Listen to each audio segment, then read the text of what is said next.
السلام علیکم۔ زمانے کا شکوہ نہ کرو بلکہ خود کو بدلو، کیونکہ پاؤں کو گندگی سے بچانے کا طریقہ جوتا پہننا ہے، نہ کہ سارے شہر میں قالین بچھانا۔ انسان کو اس کی برائیوں سمیت قبول کرنے والا ہی اس کا سچا دوست ہوتا ہے، کیونکہ خوبیاں تو دشمن کی بھی متاثر کرتی ہیں۔ لوگوں کے سامنے مسکراتے رہا کرو اور اللہ کے سامنے گر گرا کر دیا کرو، کیونکہ دنیا مسکرانے والوں کو پسند کرتی ہے اور اللہ رونے والوں کو۔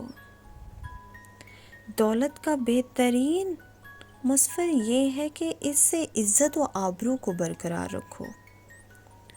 بہترین انسان عمل سے پہچانا جاتا ہے، کیونکہ اچھی باتیں تو دیواروں پہ بھی لکھی ہوتی ہیں۔ اس کے ساتھ ہی